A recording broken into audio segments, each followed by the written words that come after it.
There's a lot going on in the world right now, but if you're on social media, and of course you are, because it's really America's only remaining news source, you know there's only one story going on, and it's Israel. Everyone online is arguing about Israel, and really they fall into one of two camps, generally speaking. So probably the more aggressive side are the deranged Taliban-level ethno-narcissists who are telling you that any criticism of the secular government of Israel is tantamount to blood libel against the Jewish people. And if you think that maybe it was not a great idea to arm Joseph Stalin, the greatest murderer in history, then you're a Holocaust denier. Shut up. And then on the other side, a group every bit as obsessed with Jews are the people who hate Jews, who are telling you that anyone who's Jewish is bad by virtue of being Jewish. It's a blood thing. Two things are interesting. One, there are very few kind of conventional Christian voices saying, wait a second, this is a secular government, another country, and it has probably nothing to do with my religion or anybody's religion. And we should never judge people on the basis of their immutable qualities because guilt and virtue are not passed down genetically. But almost no one is saying that. So you really have the ethno-narcissists and the anti-Semites, and they're at war with each other. That's the online picture. What's even more interesting and maybe even more distressing is that in the U.S. government, the conversation, while much more muted, is a mirror of this in that a lot of the conversation is about Israel. Israel, a tiny country in the Middle East, not critical to our national security, by the way. But the conversation, the bandwidth, is consumed by questions of Israel. So wherever you stand on Israel, whether you're on one of the two sides just described or neither one of them, you know in your gut that this is bad. If a country like ours, supposedly the most powerful in the world, is devoting all of its time internally to conversations about Israel, it's probably not going in a good direction. There's probably a lot being neglected in favor of this very specific boutique conversation about this tiny little country. It's just not good for anybody, including Israel, by the way. So what's the antidote to this? How do you fix it? Here are 4 things you can do to make the conversation about Israel and the relationship with Israel a lot healthier than it currently is. Here are the 4. The first is get some global perspective on what we're talking about.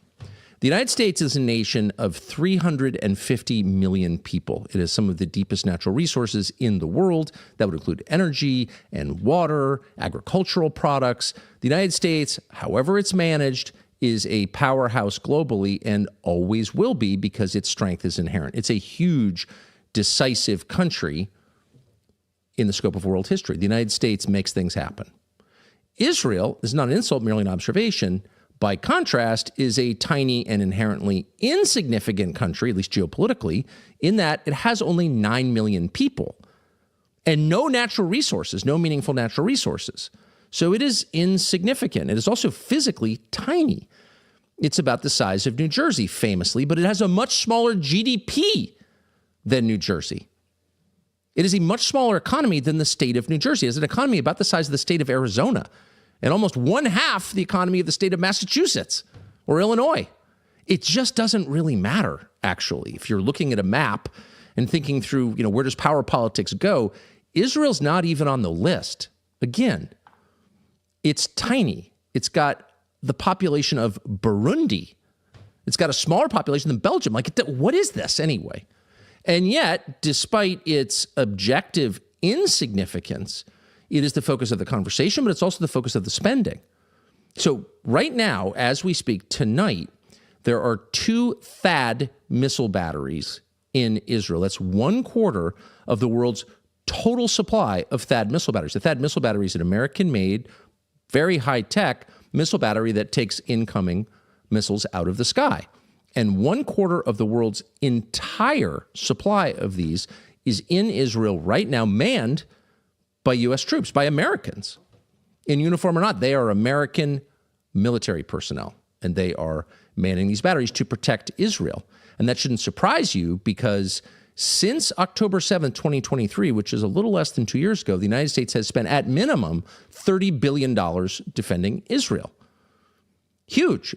And for some perspective, the entire Israeli military budget before October 7th was about $25 billion. So the United States has put at least $30 billion into defending Israel in less than 2 years. Over the course of its existence, a little less than 80 years, the United States has put $300 billion, at least, those are just the on-books numbers, into supporting Israel. $300 billion.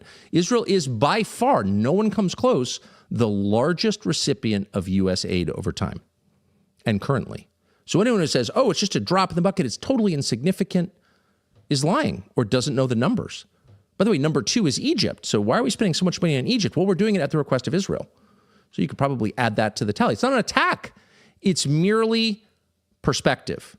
We are spending our time, our money, and we're taking enormous risks on behalf of a country that geopolitically is not significant at all. The interesting thing is, most Americans have no idea that this is true. They don't know how disproportionate our attention to Israel and our spending on Israel is relative to the rest of the world. And if you want some sense of how disproportionate, India and China combined, neither of which is a strong ally at the moment, combined represent more than a third of the entire world's population. Both are rivals economically, both are rivals militarily, at least potentially. And our relationship with them has gotten worse, or has at the very least languished, because of our relationship with Israel, because of the bandwidth consumed by tending to it, and also because of some of the inevitable conflicts that have arisen because of our support for Israel, which is engaged in an extremely controversial, which is to say hated war in Gaza, which is not even really a war. It's a massive displacement of people and killing on a grand scale of unarmed people, of unarmed combatants, of civilians, of women and children. And the world sees this, and the world rejects it, and the world hates it. And so Israel's really last remaining ally of size, other than the UK, is the United States. And so there's a huge cost to this.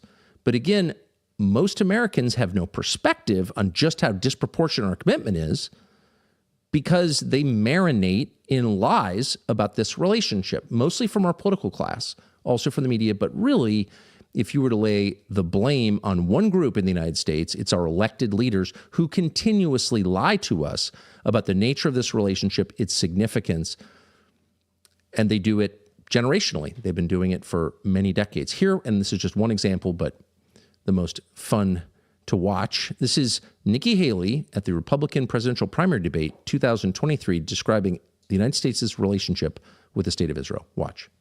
Last thing we need to do is to tell Israel what to do. The only thing we should be doing is supporting them and eliminating Hamas. It is not that Israel needs America. America needs Israel. It is not that Israel needs the United States. The United States needs Israel. How could that possibly be true? It is in no sense true. In fact, it's one of those lies that's not 3 degrees off the truth. It is a complete inversion of the truth. And the truth, which is obvious to anyone who looks at the numbers or is paying any attention at all, is that Israel could not survive without the United States. That's not an argument for pulling all aid to Israel. It's just an acknowledgement of the physical reality. Israel fights its wars with American backing, with the guarantee, the implied defense guarantee that we have provided for so many years, since at least 1973, 50 years. And its social services are made possible, which are quite generous, made possible by American subsidies. In other words, every dollar that goes to the Israeli military from the United States is a dollar that the nation of Israel can spend on its own people. And so there is no world in which America needs Israel more than Israel needs the United States. And of course, Nikki Haley was never asked to explain how exactly that could be true. What are you talking about, Governor Haley? Not one person asked her that question. And no one asked her that question because anyone in whose mind that question appeared would have paused for fear of being attacked as an anti-Semite for asking a question about geopolitics. That has been the state of play in the United States for my entire life, over 50 years. Politicians make nonsensical statements. Nobody wants to even ask a follow-up question for fear of being attacked. It is a state of perpetual intimidation. Everybody's afraid of Israel, afraid of the topic, afraid in some cases of the state itself. We have not had an honest conversation about this ever, certainly not in my lifetime. And that suits the Israelis just fine. And if you're wondering why there's an awful lot of lunatic anti-Semitic comment about Israel online, you have to wonder how much of that is organic. Some of it, of course, there are always haters. But how much of it is not organic at all? How much of that, the lunatic, all Jews are evil, how much of that is being ginned up on purpose to make legitimate questions about the U.S. government's relationship with the government of Israel seem like crackpot stuff, like hate, like David Duke level lunacy? Probably some, because it serves their interests. Now, that is a criticism of the state of Israel and its incredibly sophisticated propaganda campaign, which, again, the rest of us have been marinating in for a long time. But the true villain here, I would argue, is not the state of Israel, the Jews. It's the United States. It's our leaders who are putting up with this. Israel is a small country with very limited resources, and it is doing its best to serve its own interests. You'd think every country would act that way, and most do. But there are some that don't, and ours would top that list. And so the true shame here, the actual villain in this story, is the leadership of the United States that is putting up with serial humiliation for decades. And for what reason? So if there's someone to be mad at, it's our leaders. And that leads to the second thing that we can do to fix this truly unhealthy relationship, this poisonous relationship, which is getting worse, by the way. It's breaking our society into pieces. It's truly hurting the Trump administration. The second thing we can do, after getting global perspective on what we're actually talking about here, a tiny country that is, in the deepest sense, insignificant to the United States, the second thing we can do is get some freaking self-respect and stop being ordered around by a client state. That's not good for us. It's not good for them. It's not good for anybody. It's like being screamed at by your children. No normal parent would allow that because it's totally destructive. It's not good for you, and it's not good for the child. And that is exactly the relationship that we have with the state of Israel. In fact, not in theory, in fact, it is a huge country and a tiny country. The huge country supports the tiny country. And that's a pretty nice thing to do. Whether it's wise or not is a whole separate conversation. But if you're going to have that relationship, a parent to a child, you cannot be yelled at, humiliated, spied upon, bossed around by the child, by the person in the inherently subordinate position. You can't do that. And you can't be shamed into ignoring things that are quite clearly not the behavior of a subordinate ally to a big brother ally. For example, spying on the country that makes your economy and your defense possible, which the Israelis have been doing for generations. That's a fact. One of them very famously was caught, Jonathan Pollard, who's an American citizen, taking real secrets, like actual military secrets, and sending them to Israel, which promptly sent a bunch of them to the Soviet Union, which was our arch rival, our foe at the time. And that happened, and he went to prison, and then somehow he got out of prison and went to Israel, where he continues to denounce the United States. And anyone who says anything about it is attacked. Oh, you're an anti-Semite. It has nothing to do with anti-Semitism. That's insulting. Why would we ever put up with that? Why would we put up with the attack on the USS Liberty that everyone's so afraid to talk about, clearly targeted on purpose by a country we're supporting, Israel? And it's somehow shameful to say that? Why? Why is it shameful to say that? Who knows why it's shameful to say that, but it shouldn't be.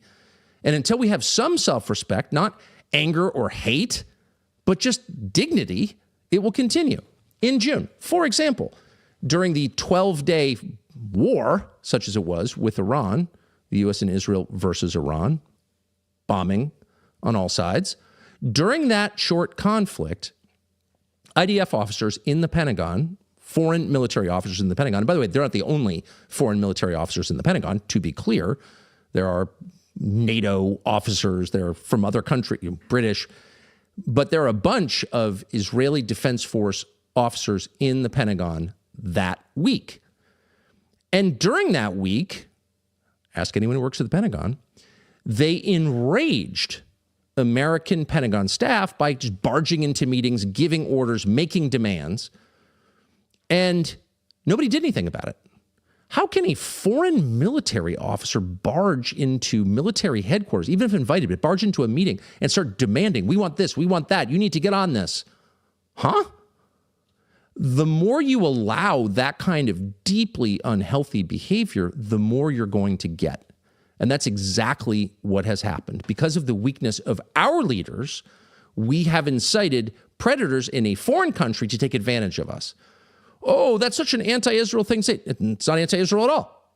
It's a demand that the people whose job it is, whose sacred duty it is to defend and represent us, our leaders, both at the Pentagon and all throughout the U.S. government, that they do that, that they stand up and defend us against all potential threats, against all foreign countries to the extent they need to, and that they do not prostrate themselves before a foreign nation.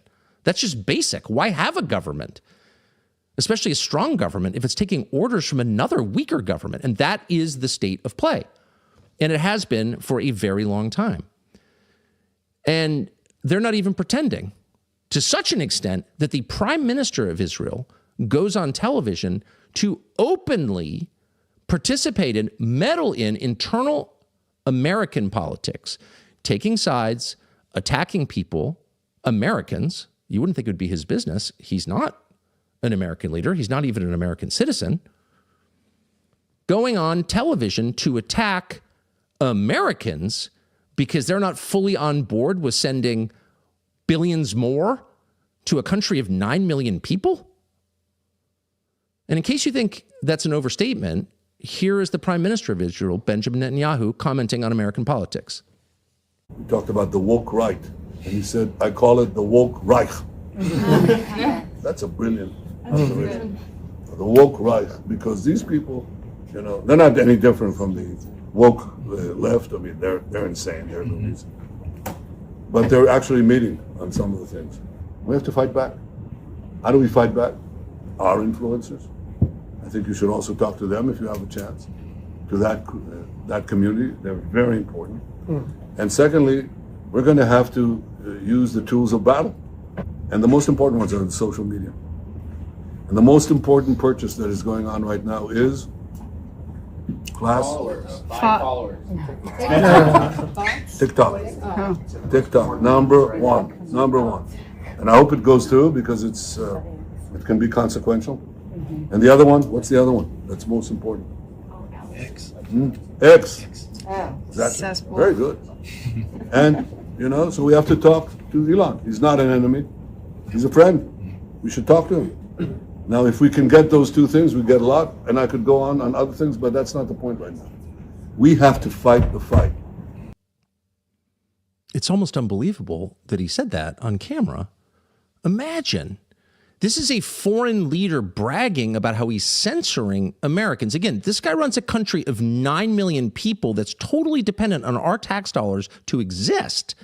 And here he is on camera, and he's a sophisticated guy. Of course, he knows that he's being filmed, saying, anyone who opposes me in the United States, who opposes more aid to Israel or opposes getting sucked into war with Iran, which does not serve American interests, that person is not simply mistaken or wrong. I'm not going to bother to explain why that person is wrong. That person is a Nazi, part of the woke Reich, a Nazi.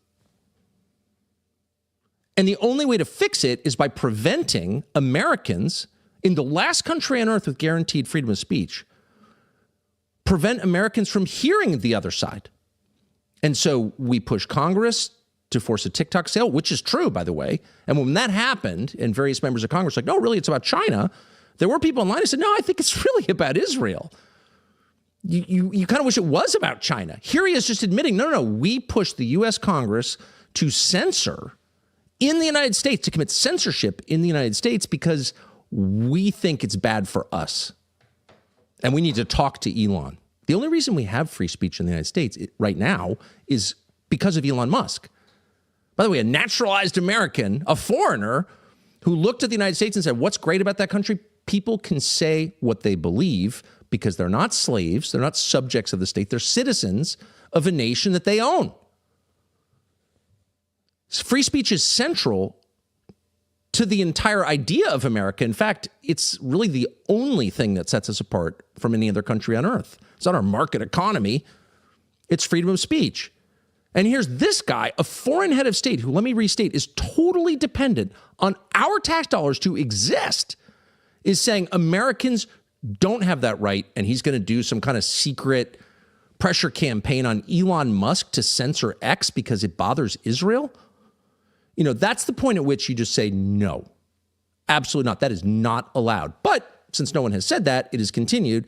And that's why when you go on social media, you see person after person taking that guy's line, repeating foreign government talking points on social media as Americans.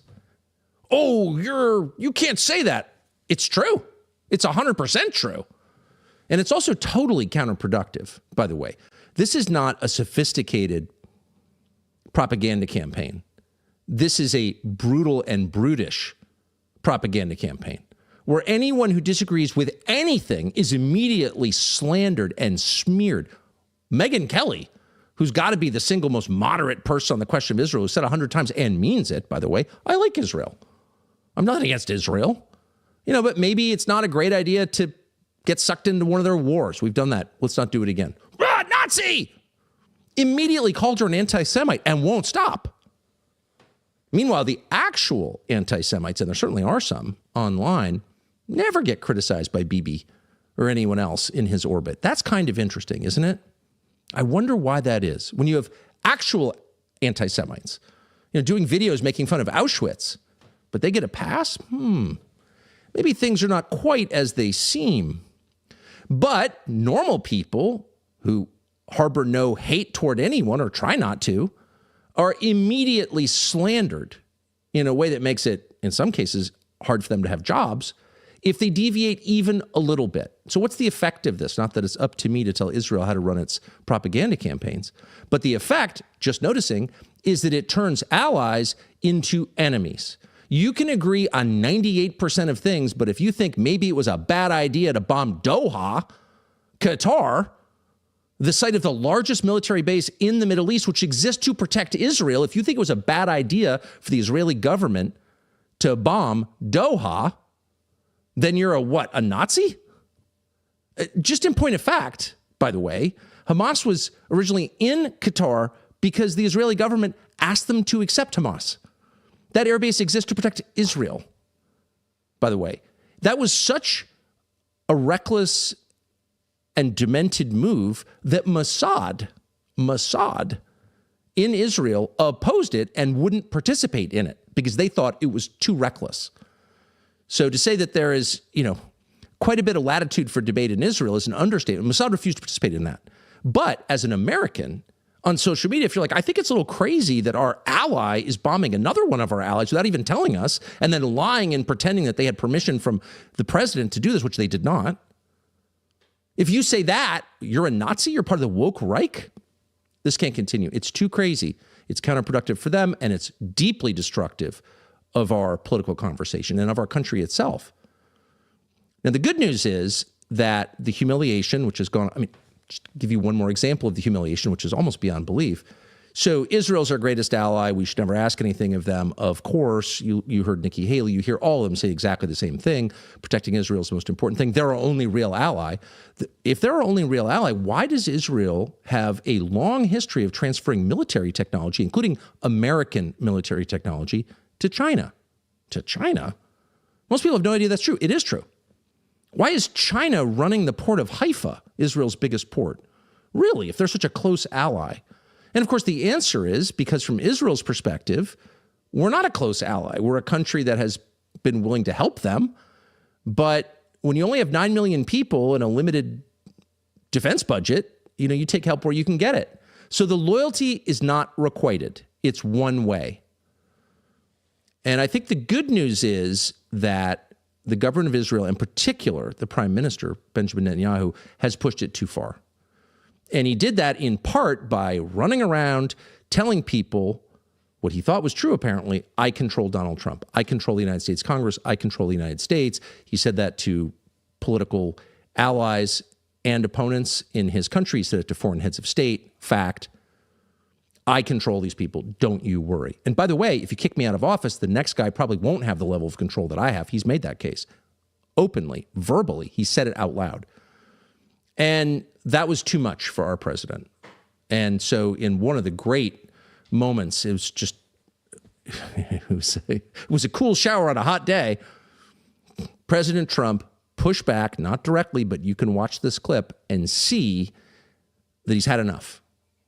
Here is President Trump the other day asked about Israel's plans to annex the West Bank. Watch.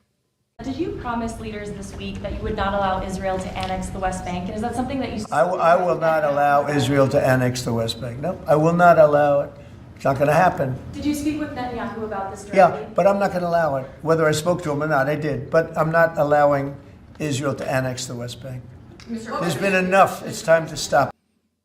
It's been enough. I will not allow it. He's not just talking about the West Bank there, obviously.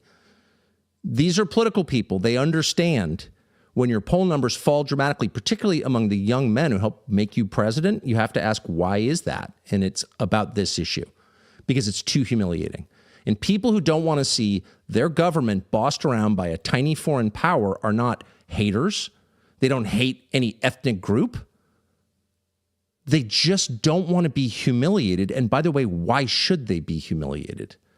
That's the core problem right there. That's why Donald Trump has lost support over this Israel question. And he knows that. And he's pushing back. And there's just no question from that clip whatsoever. So the third thing I think that would be very helpful to restore health and balance to the relationship between the United States and Israel is restore the concept of citizenship in the United States. If you're an American citizen, it means something. The first thing it means is equality. You are equal to every other citizen. There's no hierarchy of citizenship. All citizens are equal. Each gets one vote. Each gets justice before the law. That's the promise of the United States, and each gets to say exactly what he thinks, period. Restore the value of citizenship. And the very first thing you would do if you cared about that, and you should, because the country can't continue without it, after you expelled everyone who's not a citizen from the country, which should happen immediately. They should be deported immediately for our own survival. But after doing that, the first thing you would do is not allow dual citizenship. Why would you allow that? You're a citizen of two countries. Can you really serve two masters simultaneously? By the way, it's not just Israelis who have dual citizenship. Every nationality has dual citizenship in this country. It's not just Israel. And it shouldn't be allowed for a single moment. What is that? Whose side are you on? Don't accuse me of dual loyalty. Well, you're a dual citizen. Whether it's Argentina or Mali or Israel, not allowed. And moreover, you are not allowed to serve in a foreign military without losing your American citizenship. You're fighting for another country? How can that be allowed? How can you retain your citizenship? By the way, why aren't you serving in our military? Every country has a different perspective on the world, and that grows from a whole bunch of different things, their history, their language, their size, their resources. But each country is different, and each country has a different set of priorities. And if you're fighting in a military for a country, you are not serving America's priorities. You're taking up arms on behalf of foreign power. You're done. This would seem to be obvious. Many Americans have fought in Israel, in Gaza. Many Americans have fought in Ukraine, by the way, and a lot of other countries for foreign militaries. Lose your citizenship immediately. Of course. Obviously. It's amazing that even exists. And AIPAC has to register under FARE, the Foreign Agent Registration Act of the 1930s. Of course, it's a foreign lobby. There are a million of them. But it's only AIPAC that doesn't register. And it's only AIPAC that is somehow above criticism. It's a foreign lobby. It is acting on behalf of a foreign government and its interests. Again, it's one of many, but it's the only one that doesn't have to register. And of course, it should register immediately. You should know who is giving money to your politicians. You should know who is influencing them. There should be a record of that, as there is with any other nation, any other lobby of a foreign power. And only AIPAC is exempt. What is the effect of that? It makes everyone paranoid. It doesn't make people like Israel more. When a topic cannot be spoken about, and when anyone who raises it is called a Nazi, the woke Reich, or dismissed as a Holocaust denier, anti-Semite, or whatever, slandered in some way like that, it doesn't make the problem go away. It festers, and people go crazy and get angry and become resentful. End all that. There's no reason to conduct any business like that in secrecy. It doesn't make things better at all. It doesn't make the person doing it stronger. It makes him weaker, actually, in the end. And the last thing that I think we need to do to restore balance between the relationship between the United States and Israel, and to restore some sanity to the public conversation on this topic, is to get our theology right. And this is not a message aimed at Israelis or Jews. This is a message aimed at Christians who are the largest group of Israel supporters in the United States. And their view of Israel is colored not just by sentimental attachment, which is fine, or trips to Israel, great, no problem, but by a Christian heresy, the oldest of the Christian heresies, which is that God somehow prefers some people based on their DNA. And of course, the whole point of Christianity is that that is no longer true, that there is no chosen people. The chosen people are people who choose Jesus. That is the Christian message right there. It's not an anti-Semitic message, by the way. It's the Christian message. It's the core Christian message. And yet there are many, many self-described representatives of the Christian faith, the world's largest, who are daily sending a different message. And we should be very clear. Whatever this is, it's not Christianity, it is heresy. And among the many examples we could pick, we're going to go, because we couldn't control ourselves, with Lindsey Graham. Watch. To people in my party, I'm tired of this crap. Israel is our friend. They're the most reliable friend we have in the Mideast. They're a democracy, surrounded by people who would cut their throats if they could. This is not a hard choice if you're an American. It's not a hard choice if you're a Christian. A word of warning.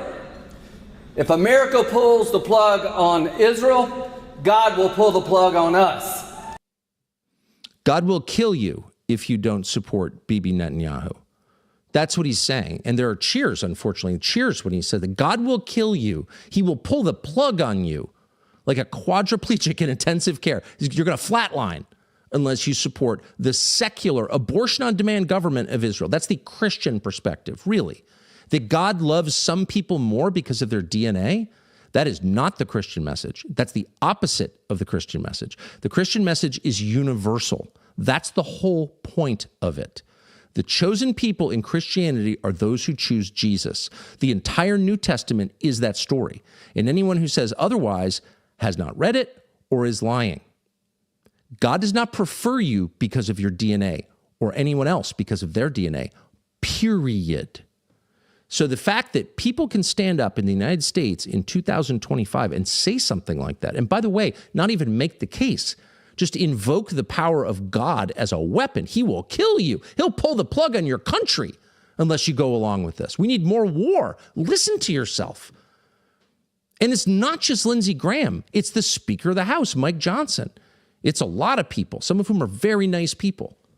People have dinner with them. They seem perfectly normal. But this is a heresy, and it's deranged. And you know it's deranged because it is a justification for killing the innocent. And in Christianity, if there's one thing that's crystal clear, it's that Christians cannot abide the killing of the innocent. People who have done nothing wrong cannot be killed. That's a sin. You are not allowed to do that, period. And if you find anyone leveraging the message of Jesus to justify the killing of innocents, that person is committing heresy. So those are the four things I think that we probably should do right away to restore some balance and health, reduce the craziness in the relationship and the conversation about Israel. But now for an update on where exactly things are in a complex and dynamic moment globally with regard to Israel, our old friend, Mr. Sachs, is here. Oh, Jeff, thank you so much. Thank you, Tucker, and thank you for really what a remarkable statement you just made and how many important things you said.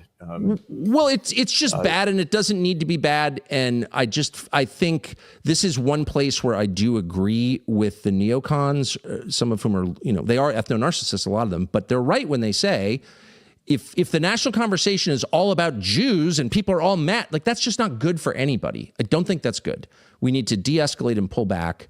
We need to de-racialize this right away, and make it sane. And otherwise, what's going to happen? Anyway, enough lecture for me. No, but it's an important point because the whole issue about Israel is not about Jews, by the way. Exactly. The Jews in the United States completely divided on this issue, as are non-Jews. This is not about Jews. This is about a state and what it's doing right now. It's history and American interest. And I think you said that all extremely clearly. So do you think there's been a lot of talk today about another war with Iran. Do you think that that's coming?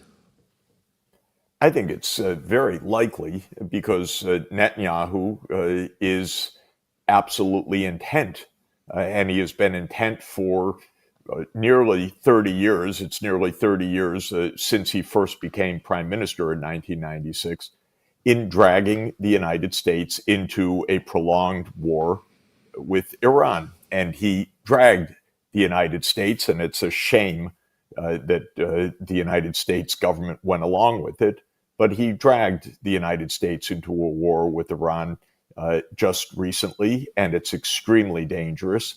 And of course he wants to do it again. It's been part of Netanyahu's policy to pull the United States into repeated wars.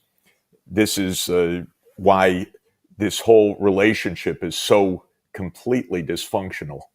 Netanyahu, back in 1996, with American political advisors, actually came up with a document called Clean Break. A clean break is a very strange but very clear statement of what has trapped the United States for nearly 30 years. Clean break says, well, Israel's never going to compromise with its Palestinian Arab population in its midst and in the Palestinian lands. It's going to control all of those lands, and it's going to control or expel or kill or ethnically cleanse the Palestinian population. And that's going to create unrest, and it's going to create a militant reaction.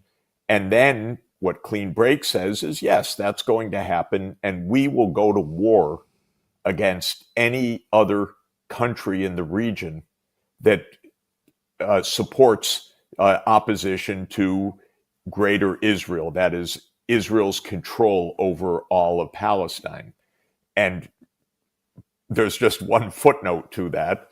When Netanyahu said that we will go to war, what he meant was the United States will go to war for us. So Netanyahu has been the great champion of pushing America into endless wars for the last 3 decades. He was the big cheerleader of the Iraq War. People may remember that, or they can refresh their memories. A devastatingly wrong war sold on completely phony pretenses that Netanyahu cheerled. And one can even go online and find his testimony to Congress in October 2002 about how wonderful this war is going to be and how it's going to lead to a breakout of freedom throughout the Middle East. He's full of it, and he's been full of it for nearly 30 years. But he has had many wars in sight that he has actually dragged the United States into. The war in Syria, which goes on and started with Obama in 2011, assigning the CIA the task to overthrow the Syrian government, was again at Netanyahu's and Israel's behest. Absolutely extraordinary. The ongoing wars in Lebanon, in Syria, in Iraq, the recent so-called 12-day war with Iran, which was a disgrace and a great danger. Even the wars in East Africa, in Sudan, in Somalia, and in Libya were pushed by Netanyahu as that we need to overthrow regimes that support opposition to Israel's control over the Palestinians. And in 2011, just to take another case, because Obama did double duty that year, he went to war with Syria in a completely weird way of assigning the CIA the overthrow. But he also launched a war against Libya to overthrow Muammar Gaddafi. This was the Obama-Hillary Clinton teamwork to drag America into more wars. This has its roots in Netanyahu's doctrine, which is we will control all of Palestine. This will lead to unrest. It will lead to militancy. It will lead to suffering of the Palestinian people. So what? But it will lead to challenges to Israel, and we will confront those by overthrowing the governments that support the militancy against Israel's control over Palestine. And the U.S. has played along until today. And I have to say, even though we saw just that tape of President Trump saying that, no, Israel will not annex the West Bank, first of all, don't hold your breath, because we've not yet seen an American president for 30 years that has resisted Israel. And I am still fearful that Trump is the same, because frankly, what we have right now, and Netanyahu said so, Israel's involved in 7 wars right now. It's disgusting. They're all over the Middle East in war. They're in war in Gaza. They're in war in the West Bank. They're in war in Lebanon. They're in war with Syria. They're in war with Iraq. They're in war with Iran. They're at war with Yemen. And so far, the United States has funded, armed, and diplomatically supported all of this. And the United States has absolutely not, and in this government, and it's true of the previous ones as well, not said a word about the state of Palestine, which is absolutely key to peace. There needs to be a state for the Palestinian people, alongside a state for the Israelis. This is international law. It's absolutely obvious to almost every country in the whole world. But the United States listens to Netanyahu. And by United States, I don't mean the people, because just as you said, the American people are against all of this, by the way, by large majorities. This is not being driven by American public opinion. This is our American political class telling Americans what to believe, not what Americans actually believe. Americans want the United States to recognize the state of Palestine. The United States public opposes what Israel's doing by large majorities. This is the political class, but unfortunately it includes the White House and it includes the Congress, and it hasn't stopped yet. And the situation in the Middle East is explosive, and Netanyahu's working overtime to pull us into yet another war. May I ask you, you said a moment ago that no American president has ever constrained Israel in a meaningful way. I think George in the modern period, certainly. George H.W. Bush kind of tried, and there was talk of an assassination attempt against him, and he lost, of course, after one term.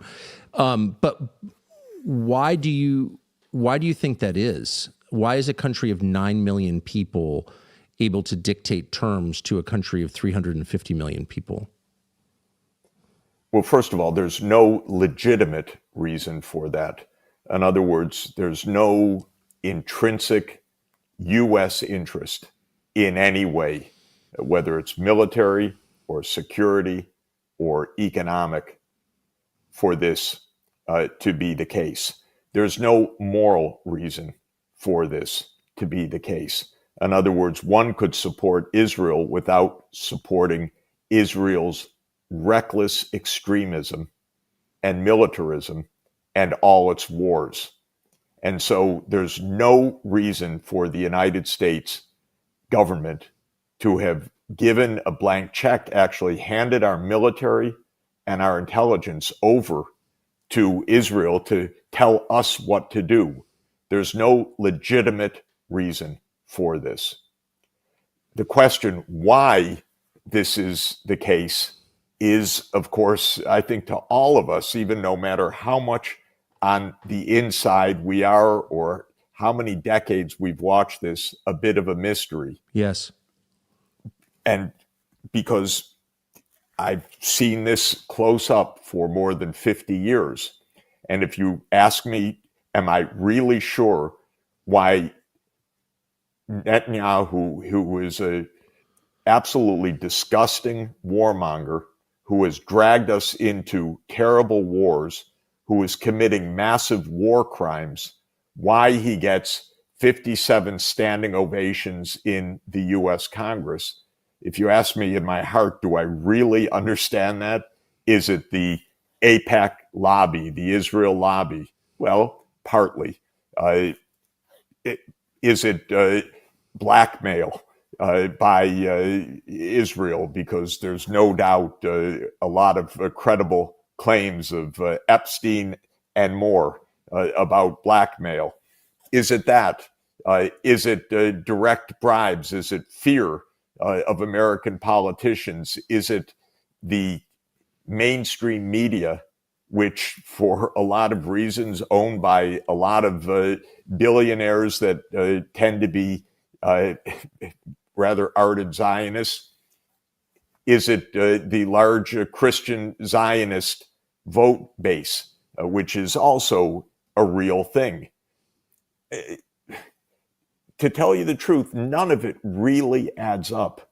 I agree. In full, because this is not in America's interest.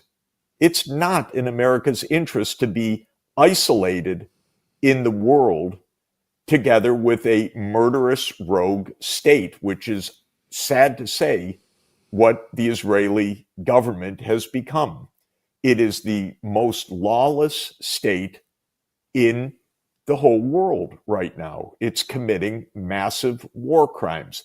It is, as Netanyahu said, at war in 7 fronts. If you're at war in 7 fronts, that's pretty weird. That shows you don't have diplomacy. You have war as a policy. And of course, Netanyahu does have war as a policy.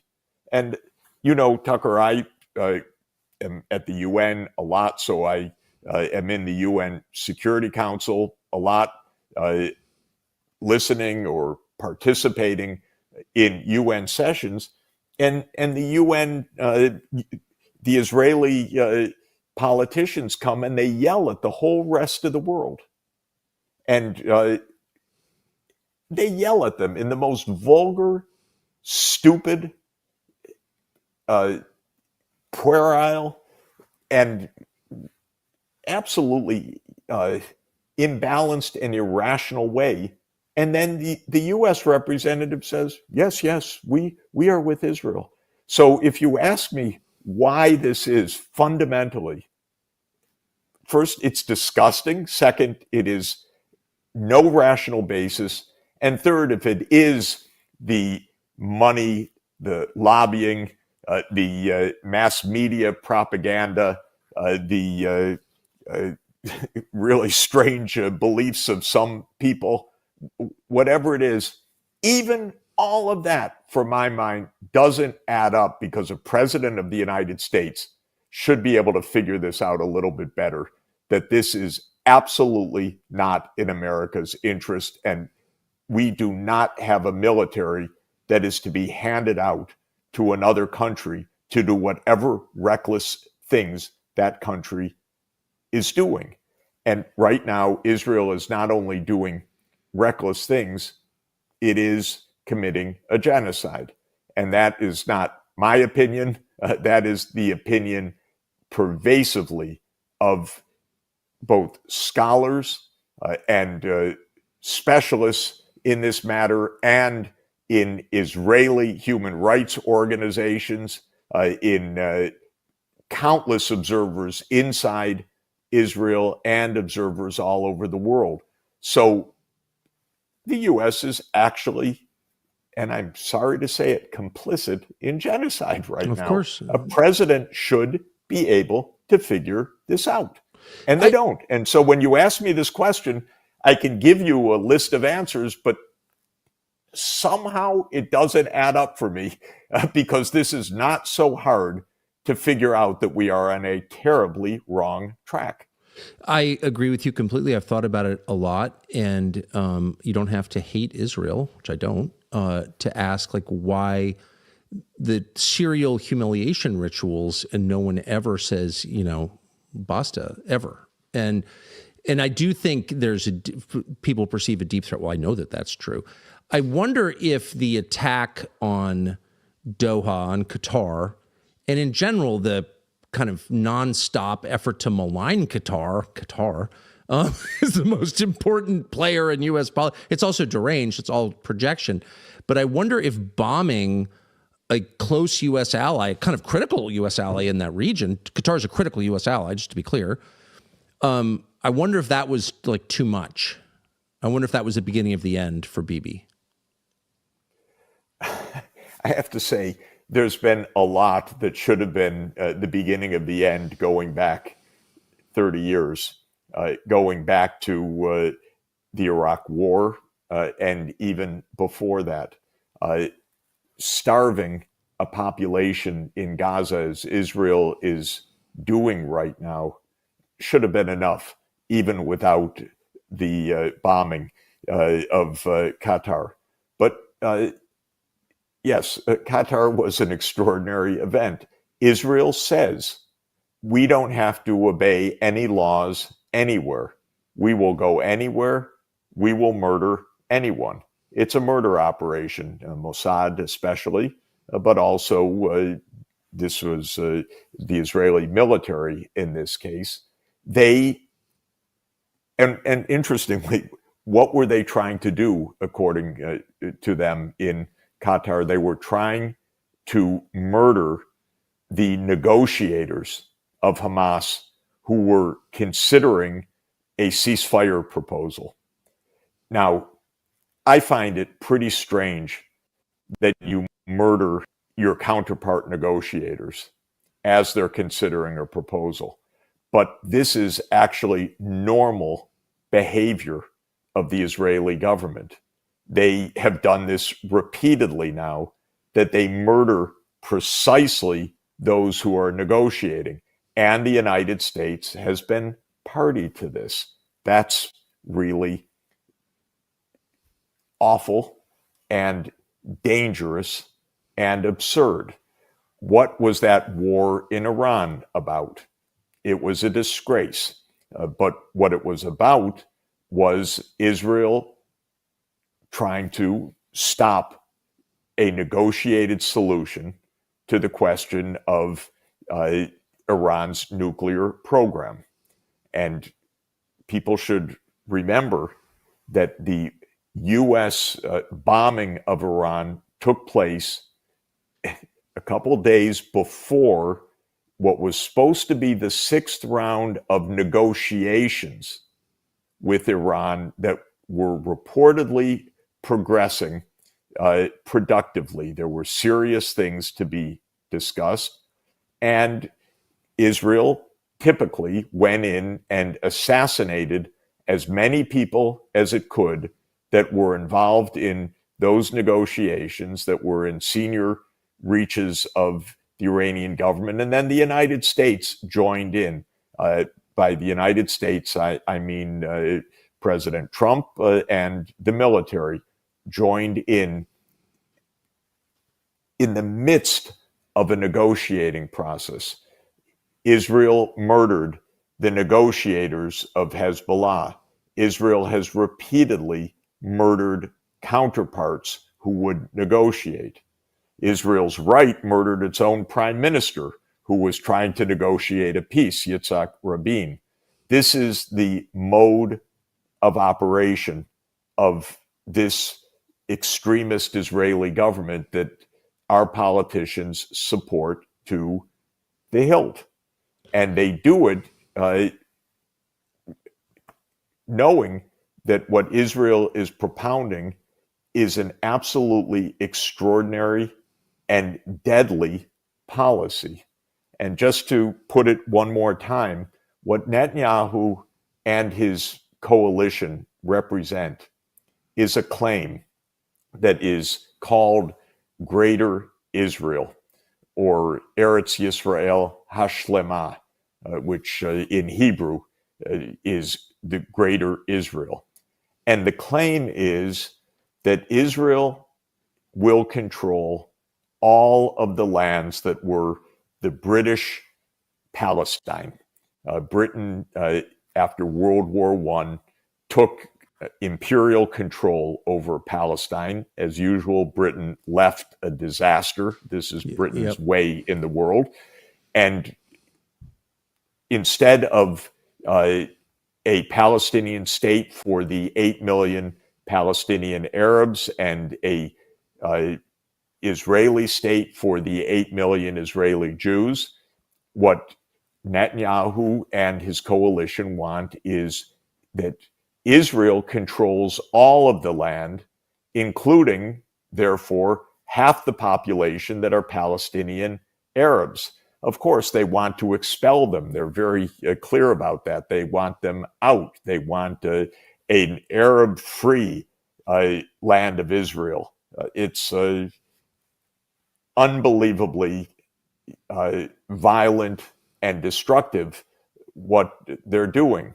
And this is what we are defending. And so, again, Netanyahu came to the United Nations last week, and he was very clear for any of these defenders of Israel in the United States. Netanyahu said, there will never be a state of Palestine. Now, are we really signing up to that? Because that's signing up to mass war crimes, to genocidal actions, and to perpetual war for the United States. But honestly, until today, President Trump hasn't said anything about that. The whole vast majority of the world says, of course there needs to be a state of Palestine. Are you kidding? There are 8 million Palestinian Arabs. What else is there going to be? The International Court of Justice says this. The UN General Assembly says this. The UN Security Council says this, except the United States government, which says, no, we protect Israel in this murderous path that they're on.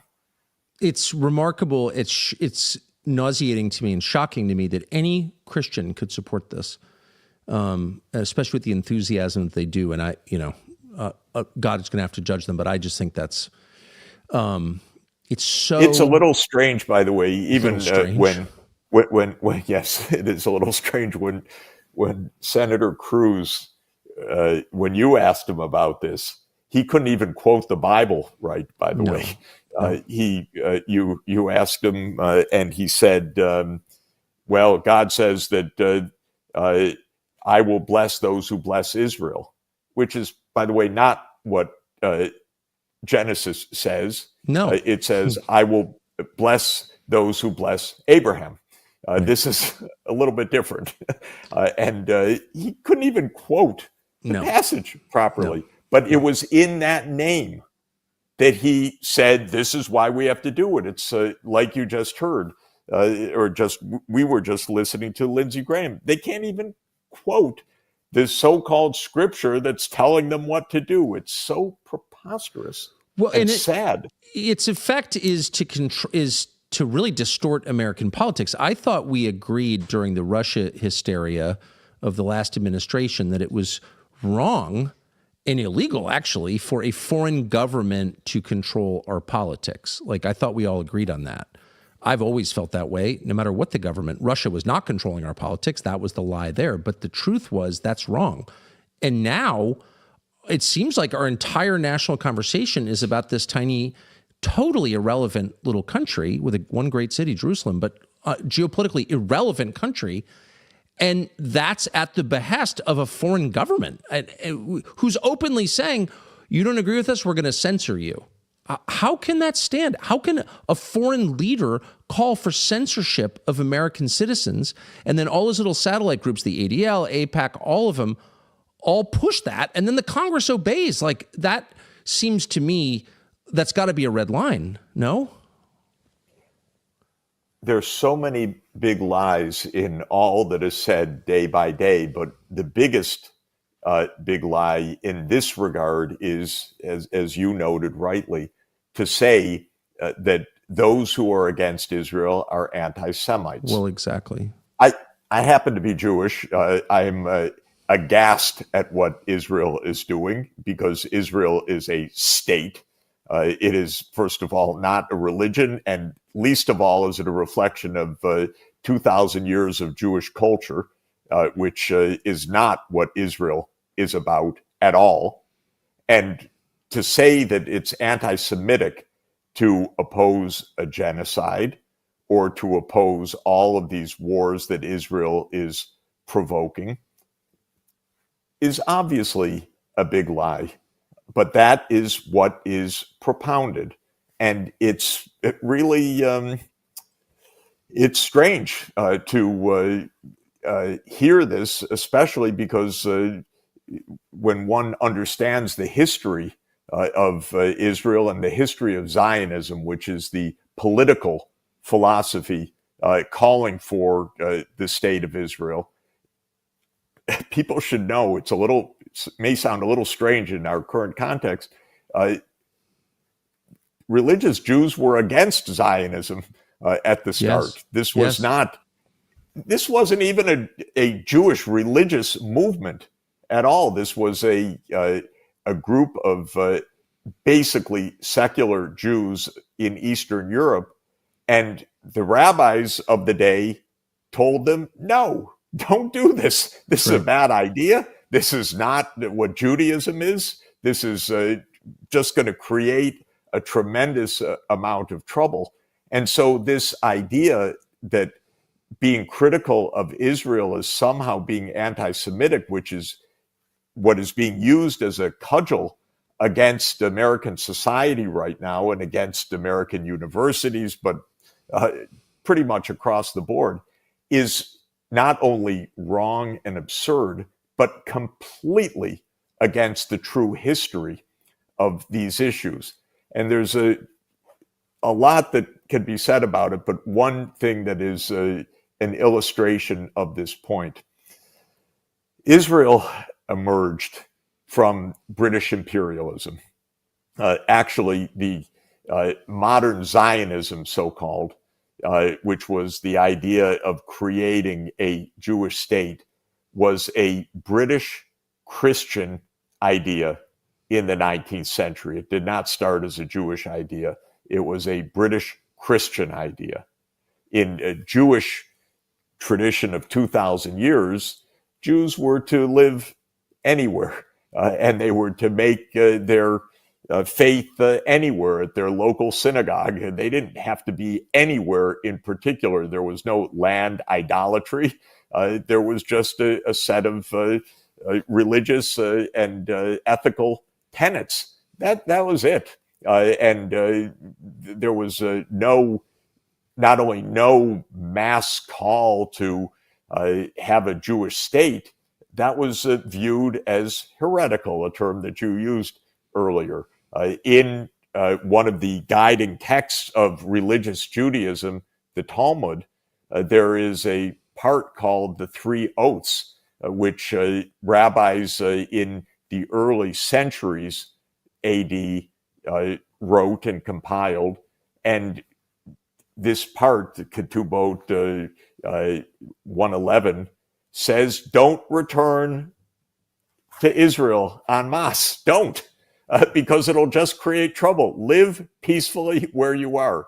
That's actually a Talmudic injunction that the rabbis followed for a couple thousand years, basically. So this whole idea of the modern state of Israel was actually a Christian idea, specifically a British Christian idea.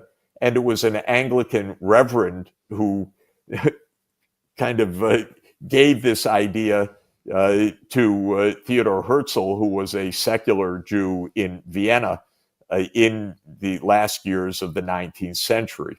Well, just without going into all of the detailed history, in 1917, Britain did a typical British imperial thing. During World War I, it promised Palestine repeatedly to different groups. Britain is nothing but deceitful in its imperial methods. So it promised the land of Palestine to the Arabs first in what are called the McMahon-Sharif letters. It promised the Middle East to be divided with the French in what's called the Sykes-Picot Treaty. And it then in 1917, under lobbying pressure of British and American Zionists, or British Zionists who said, let's bring America into this war, thinking that it would be good, announced in what's called the Balfour Declaration that there should be a Jewish homeland in Palestine after World War I. Remember, this was not even British land. This was Ottoman territory. But Britain, being the British Empire, said, we're going to determine the fate of this, and announced in the Balfour Declaration that there should be a Jewish homeland.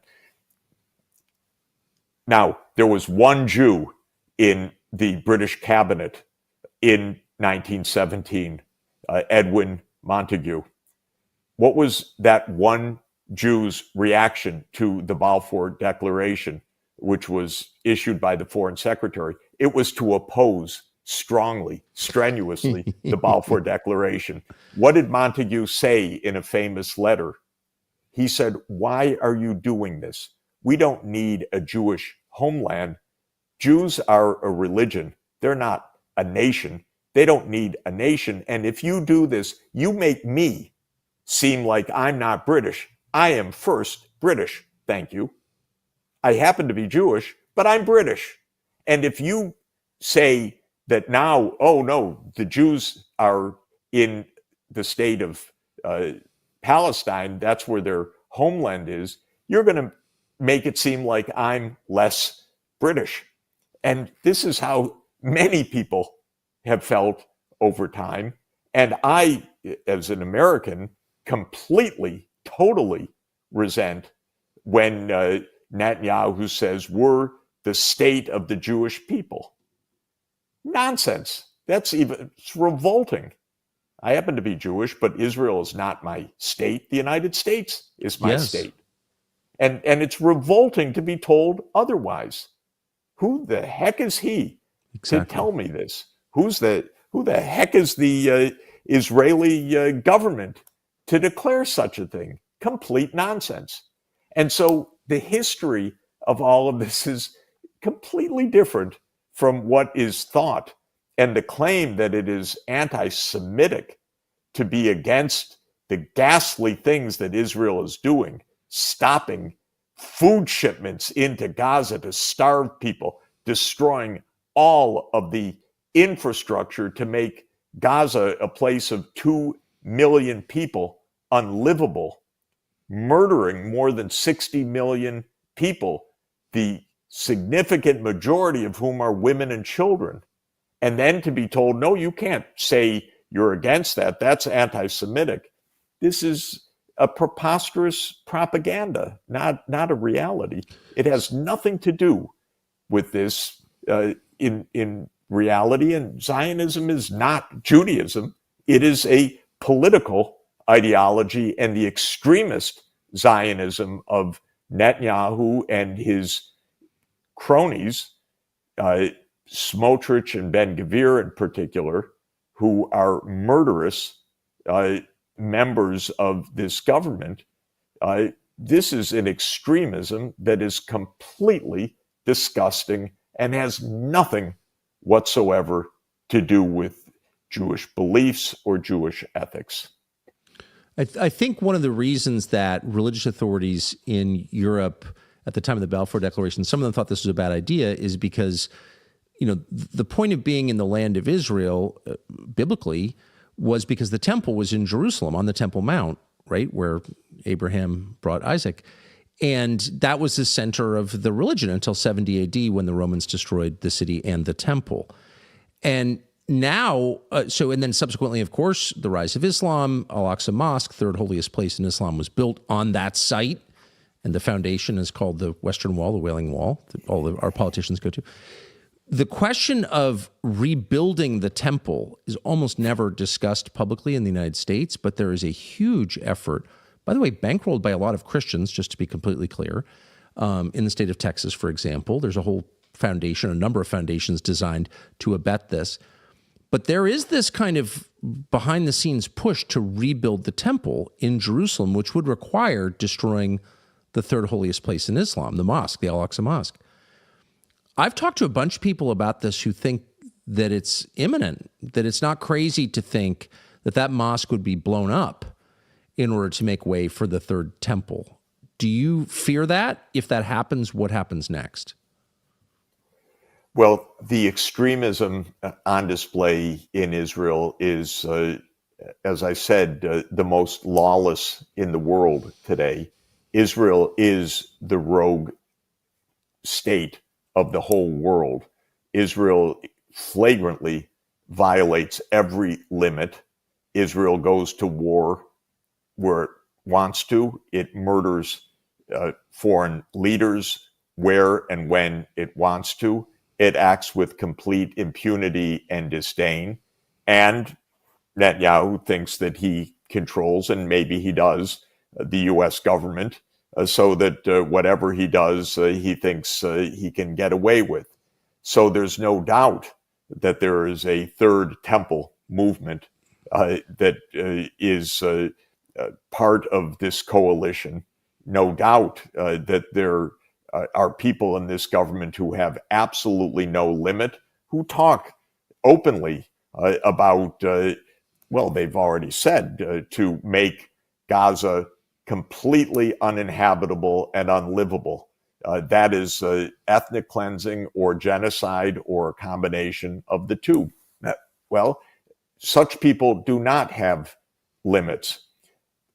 Would this go well for Israel? No, this would be suicidal. But zealotry can be suicidal. And Yes. there's a lot of zealotry. Well, by the way, the word comes from the region. Zealots were suicidal religious extremists. And it comes from, unfortunately, even the ancient history of Israel. Many people then and today did not think it was the greatest idea to rebel against the Roman Empire. Yes. The Jews ended up destroying themselves. They champion a mass suicide in a place called Masada. But, to have a belief system where you're championing mass suicide is a little weird. Maybe the behavior wasn't so prudent.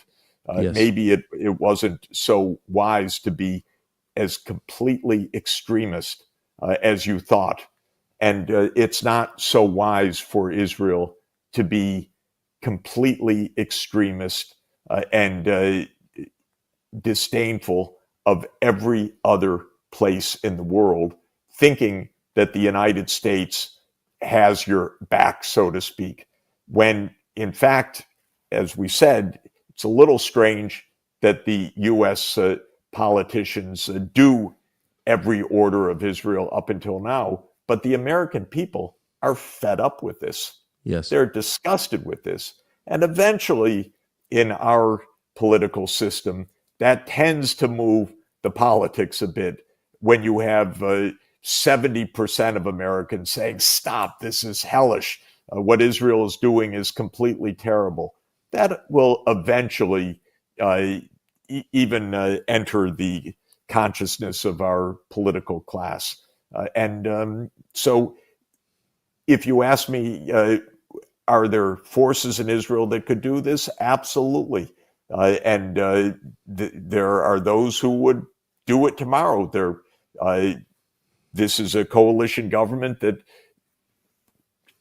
caused Trump to say that annexation is impossible because they were on the verge of essentially annexing the Palestinian lands of the so-called West Bank, the West Bank of Jordan, completely against international law, completely against UN Security Council resolutions, completely against the International Court of Justice, completely against reality because it's millions of people living there that they would have to murder or ethnically cleanse or completely suppress, which apparently they're ready to do for all of them because they say these are all hateful people, and they don't even count how many people they're killing, in fact.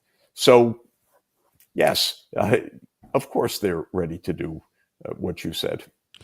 One of the costs, apart from the cost to the American social fabric, which is profound, the cost to the U.S. Treasury, also profound.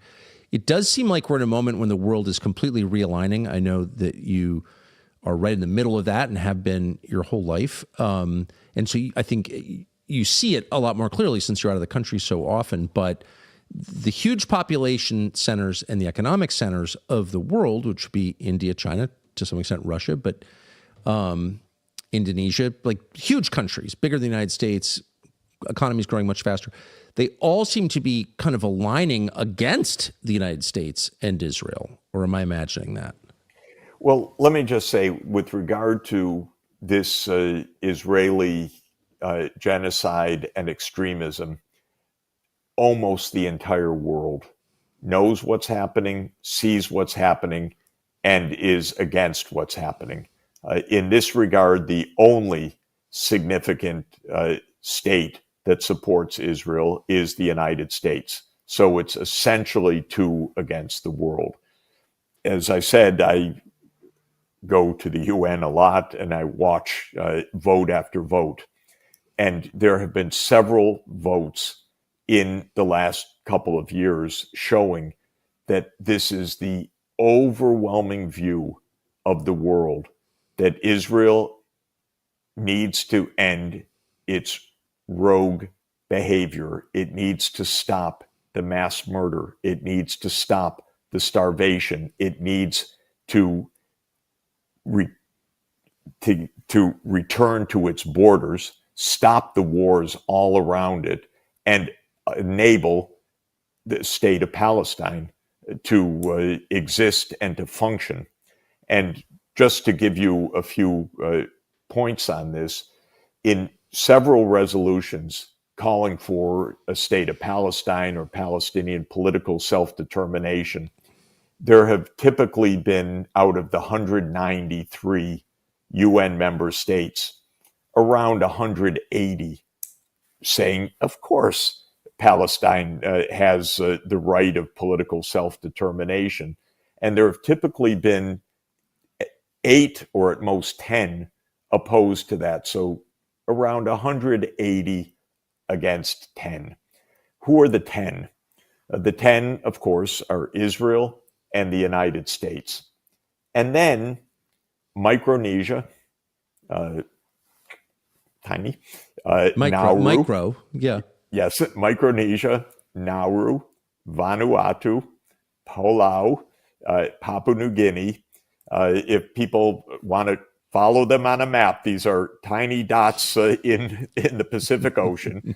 These are states where the U.S. simply buys the vote because there are maybe 10,000 people, 12,000 people in Nauru, or some count like that. So the U.S. just pays for the vote. Or in the case of Micronesia, they're bound by compact to vote with the United States. And the only countries of any size that have voted any size at all, other than these tiny, tiny dots, with the U.S. and Israel, have been Argentina, Paraguay, and once in a while, a country or two in Europe. That's it. The whole rest of the world is clear about all of this. And when you add up the populations in the countries on these two sides of the vote, and I've done that each time, of course, it's about 95% of the world population saying, get on with it. 2 states, a state of Palestine, a state of Israel. Israel needs to stop its mass murder. It needs to return to the borders of the 4th of June, 1967, according to international law. It needs to stop killing or ethnically cleansing or suppressing the Palestinian population. That's about 95%. And 5% is the U.S. and Israel. The U.S. by itself is 4.1% of the world population. Israel's tiny, like you said, those islands are tiny. You add in Argentina and Paraguay and a couple of others, and you get maybe to 5% of the world population. We're completely isolated in this. And people should also understand there's so many lies that are told, especially as in our own Zionist-dominated mass media that has been recklessly pro-Netanyahu and this extremism for a long time. But one of the repeated lies is there's no one to talk to. There's no way that there could be a peaceful Palestinian state. There's no way that the Arabs could ever be a partner in this. Completely, ridiculously the opposite. Since 2002, there has been what is called the Arab Peace Initiative, which has said that based on two states, there would be normal relations between the Arab countries and Israel. In other words, normalization and peace based on a state of Palestine alongside the state of Israel.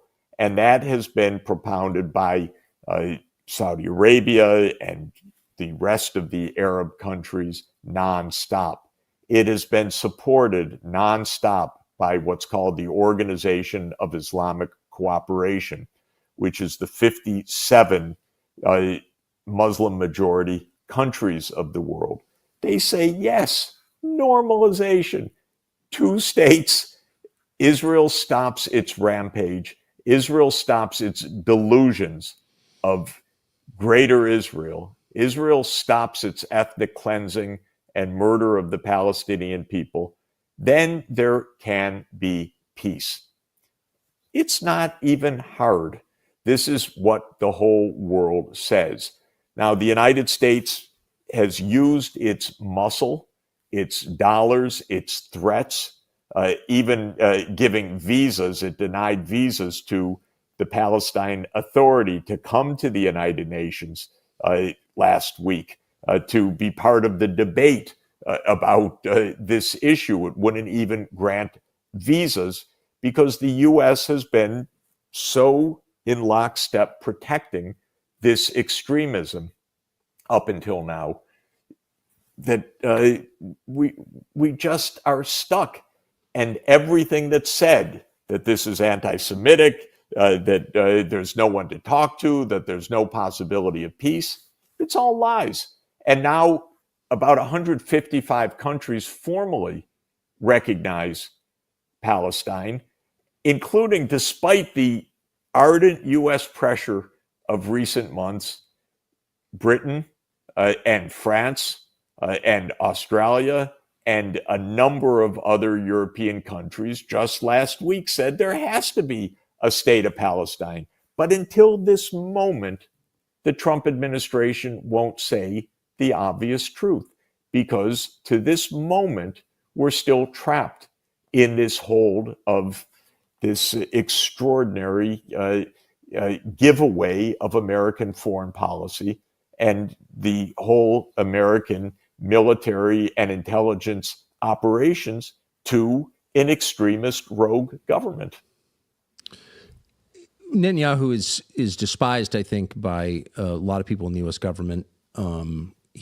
Bragging that you control Donald Trump, it's hard to imagine a more self-destructive thing, but he did that a lot, including recently. So I just wonder how long, since he basically serves at the pleasure of the United States, that country couldn't exist without, not for a week without U.S. backing. How long can Bibi keep his job if he's despised by, the U.S. government, and he's got he's got a lot of political problems within Israel, and he's despised by the world? Like, how does he keep going? It is absolutely remarkable. I'm sure that he is despised, but he actually, to this day, continues to get his way, including in the last few days. Even when President Trump put forward a plan for Gaza, which was a kind of half a plan, but it had and it has certain things right, especially stopping the fighting and disarmament of Hamas, completely right, but it leaves out the most crucial point, which is a state of Palestine to live their lives. That was, of course, Israel's continued and Netanyahu's continued power. And what happened was the administration, President Trump, briefed Arab leaders at the end of last week on this plan. They said, well, there are a number of things that are good with this. And then Trump met with Netanyahu and Ron Dermer, who is one of these forces of right-wing extremism in Israel, and he's an American-born advisor to Netanyahu, who was Israel's ambassador to the United States for a long time. He knows how to pull strings of American politicians, wherever those strings and however they arise. And they changed the plan as they met and basically rewrote key parts of what Trump had told the Arabs to say, oh, yes, and we should remember that Israel will remain in control over Gaza. They changed what they had actually briefed the leaders and then unilaterally announced something different. And this is just now being disclosed in recent hours. This is so typical. To this day, there has not been an independent U.S. foreign policy. It doesn't exist. And so when you ask how long can Netanyahu last, well, we're still waiting for the U.S. government to declare its independence. But it hasn't done so yet. It hasn't taken the most basic measures to do so. Could it do so? In a blink of an eye. And when President Trump said in the clip that you showed, I won't allow Israel to annex the West Bank, of course he can determine that. So he's completely right to say that. It's both a completely accurate statement. It is the right thing to say, what President Trump said, and it's completely 100% within his power to say it, because Israel can't take one step without the U.S. backing. But President Trump should say, along with that there will be a state of Palestine so there can be peace. And that he hasn't said because of all of the forces of Israeli control over the White House and Congress. He hasn't said what virtually all the rest of the world has said. If he says it, there will be peace. He can make peace. He's right when he says, I won't allow it. It sounds like bombast. How can the United States say it won't allow Israel to do something? Well, the fact is, the United States can say it because Israel can't take one step without the U.S. protection. And just as a very practical matter, Palestine, which is recognized by more than 150 countries, applied 14 years ago for membership in the United Nations. And in that process, you make an application to the Secretary General of the UN, then the Secretary General refers it to a membership committee, which is the UN Security Council acting as a membership committee. Based on the recommendation of that membership committee, then the UN Security Council considers this. So 14 years ago in 2011, Palestine made its application, and the Committee of Membership said, yes, Palestine has all of the attributes of statehood. It has a permanent population, that's the Palestinian Arabs.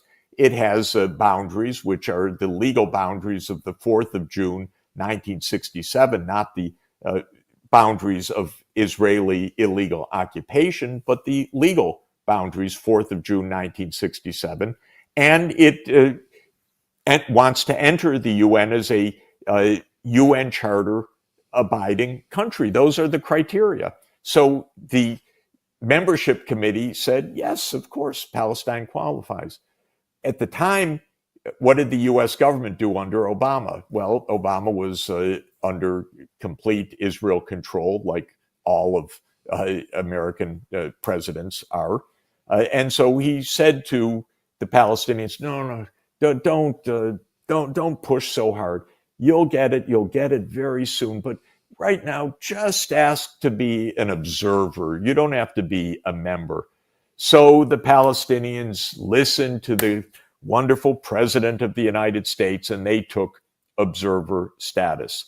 Of course, there was no follow-up. This is the endless charade of Israel and American politics. Israel dead set against a state of Palestine, the U.S. doing whatever Israel says. And so it didn't come up again until last year, 2024. And then waiting 13 years and suffering a genocide, thank you, the Palestinians reapplied.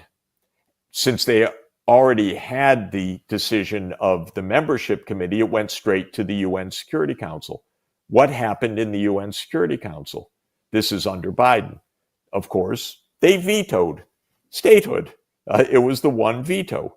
So there was a unanimous vote, 12 to nothing against, 2 abstentions, and the U.S. veto. And then it went to the General Assembly, where I already explained you had an overwhelming vote of the whole world community for Palestinian statehood. But in the UN, you need membership, a vote of the UN Security Council, where the U.S. has a veto. So just to say, not only can President Trump stop annexation of the West Bank, as he said he intends to do, bravo, he could also make a state of Palestine within about 10 minutes. He would convene the 15 members of the UN Security Council and lift the U.S. veto, and there would be a unanimous vote of the UN Security Council, and Palestine would enter as the 194th UN member state. And on that basis, Israel would have to withdraw, because Israel would then be in a fight with the whole world, which it can't be in. So this is quite straightforward. If we want to make peace, it's absolutely possible. If we want to follow Israel, we are following the path of perpetual war. Jeffrey Sachs of Columbia University, thank you for taking all this time. Well, it's always great to be with you, Tucker. I appreciate it. I do. Thanks a lot. I'll see you soon. Great. We'll be back next Wednesday. Thank you.